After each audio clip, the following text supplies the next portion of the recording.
Hi everybody. So I've been working on a couple of different video projects, but I decided that I wanted to do a short follow-up to my first ethics project video. Everybody say hi to Oliver!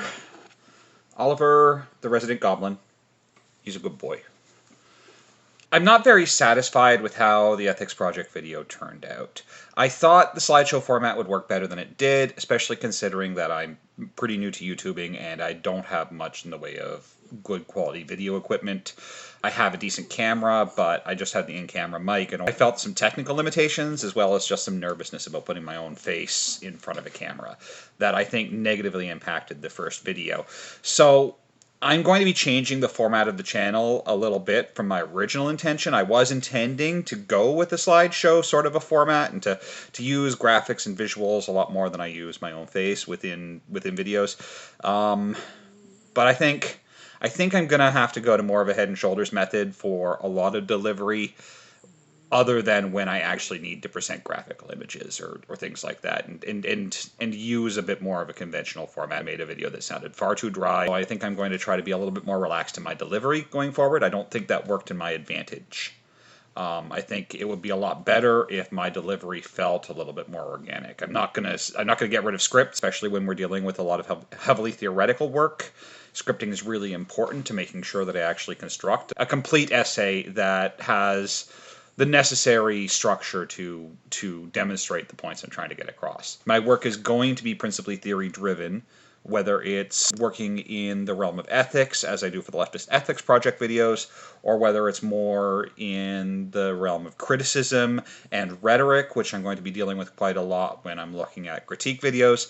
I have 2 critique videos planned currently, one about Star Trek Discovery and the other one about a Netflix cartoon called Blood of Zeus. These 2 videos that I'm planning right now for my criticism series will probably come out before the next Ethics Project video, because the research isn't quite as intensive for them. I'm mostly going to be interested in the case of the one, looking at how it can be viewed as a textual response to deconstruction, and with the other about how it's useful viewing it through the lens of rhetoric and propaganda. I think they're both going to provide some interesting insights into how we look at texts and how we can engage with texts in order to come to some understanding of maybe what those texts are trying to communicate more directly. With that out of the way, the principal reason for this video was to act as a follow-up to my video about ethics of voting.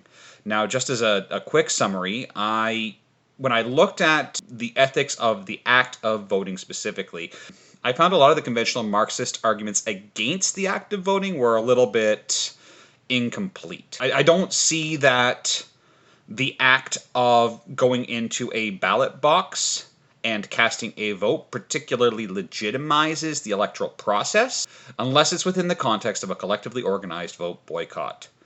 And I don't think that's a situation that would occur in Canada were an election to be called, which was the original premise of the video, considering that I released it immediately before a confidence motion in the House of Commons that could have led to an election here. And likewise in the United States. I do not believe that there is any current organization with the clout or reach necessary to organize an effective vote boycott that could in any way advance the material interests of the working class.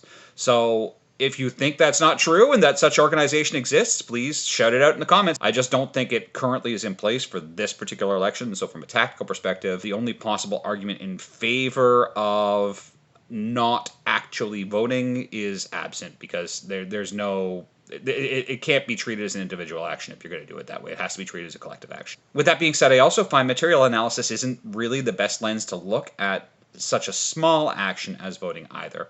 I don't see voting as being very big or momentous. It's a small action, it takes a small amount of time, it doesn't require any particular compromise for a person's integrity or ethics.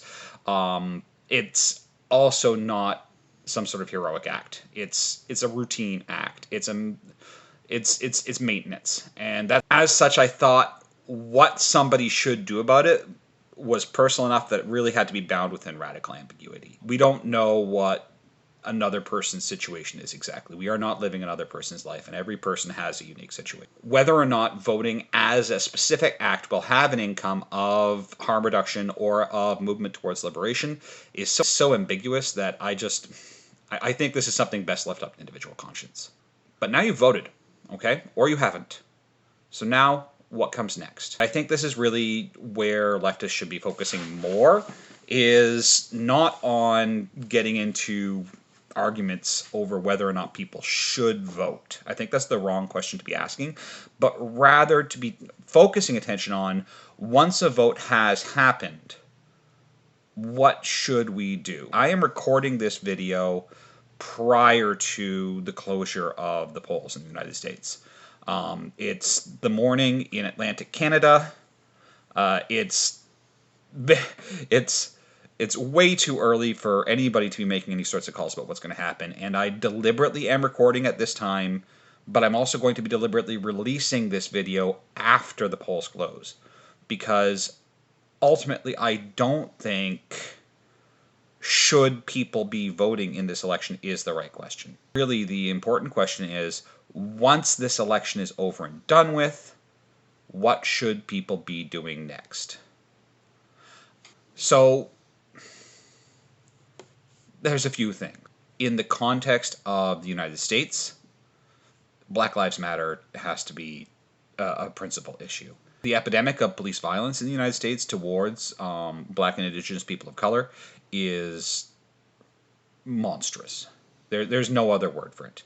And I think making sure that remains forefront in people's minds, making sure that we support efforts to push back against police violence, and that we support efforts to center the important work that people are doing in protest spaces, whether it's in Philadelphia recently, whether it's in Ferguson. We need to be making sure that we are vociferously and regularly drawing people's attention to these struggles, centering the voices of the people in the communities that are being affected, and really just doing everything we can to provide material support to the people on the ground. And if we are in a position where we can be the people on the ground, we should take it. Supporting legal defense funds, supporting artists who are on the ground and making art on the ground. These are all things that we can do even if we can't be there ourselves. And that we also communicate to other people where we can do that. Other than Black Lives Matter, I'd say the next issue that is of significance in the United States is also the issue that I feel should be the principal concern of Canadian leftists right now, and that is solidarity with Indigenous people. Indigenous people are not well treated in the States. They were genocided, and the few survivors of that genocide are treated abysmally as they are in Canada.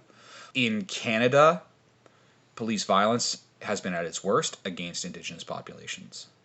Treatment of Indigenous people by police in Canada has been reprehensible, whether it has been the refusal of the RCMP to protect Indigenous fishers in Nova Scotia from racist mobs who have been attacking them, burning their buildings, burning their trucks, cutting their lobster traps open. It's ridiculous that this is happening in this country and that this is being allowed to happen. There's also, of course, issues with the attempts to put a pipeline across Wet'suwet'en, unceded territory. There's also 1492 Land Back Lane here in Canada. This is not an isolated situation. This is all over the place, where police violence towards Aboriginal people who want sovereignty over their own territory, their unceded territory, has been just vicious. If we, as leftists, are saying that we are for the liberation of all people, we must start with those people who are most in need of liberation within our own spaces. Likewise, in the United States, with situations like the Dakota Access Pipeline, we need to be there for Indigenous land protectors and other Indigenous protesters throughout these next 4 years, regardless of who's elected. And I want to make this clear. When I'm talking about these issues, I'm saying this is regardless of how this election plays out. It could be a blue wave and Democrats everywhere, and these fights would be exactly the same. I think it really is important for the left to not to say do not vote in this election, not to say this election doesn't matter, but to say these are the fights that do matter. And that there is a right side to take in these fights, that regardless of who is the government, we should be taking. We need to see concrete action on climate change, not slow action, immediate action. And that means that we should be putting ourselves into fights related to the environment. The damage that is going on in North America from climate change is extreme. We have seen disruptive weather patterns across the entire continent. We have seen the West Coast regularly becoming a tinderbox, regularly going up in flames. And these fires are getting worse every year. We are also seeing an increase in violent hurricanes and destructive storms. It has been rapidly increasing. It's long past time that we take concrete collective action over the environment. The final issue I'd say where we really need to be putting a lot of effort on the left is in organization and workplaces. Unions have suffered over the last 30 years.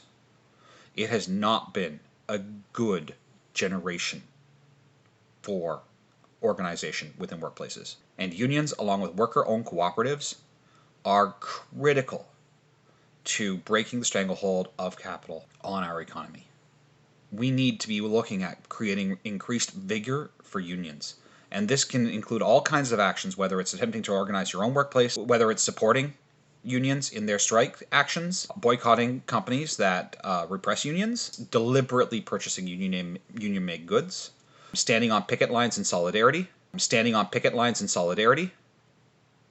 There are a lot of different things we can be doing immediately to make it visible and clear to the public at large that unions are a force for good, that should be supported, and that should be given greater strength. These four issues, I think, are, for North American leftists, where our immediate attention is most important, and these are interrelated issues. Worker rights and indigenous rights play into climate change. Climate change is the key to avoiding public health disasters like this past year. The oppression of Black and Indigenous people of color by police forces in Canada and the United States will only get worse as the pressures of climate change have an increasing impact on the poorest people in our cultures, who happen to be also those people most subject to police violence. There will have been an election tonight by the time you see this video. We may or may not know who will constitute the next government of the United States at the time of this video. We need to stop asking, should you vote? We need to start asking, what should you be fighting for? We need to start attracting attention to those issues which are of most pressing concern in North America to the left. We need to be working to organize people. We need to be working to support those people who are already organizing. And we need to be showing up to protect the needs of colonized people and of people who have been put into situations of systemic oppression because of their skin color. We cannot, in good faith, allow any of these things to carry on any longer, and we really must be focusing our attention on solving these problems regardless of elections. If people believe that casting a vote for one person or another will help solve these problems, that's fine. But I think we all know that casting a vote alone will never solve these problems. So let's get our sleeves rolled up and get to work. We've got a lot to do.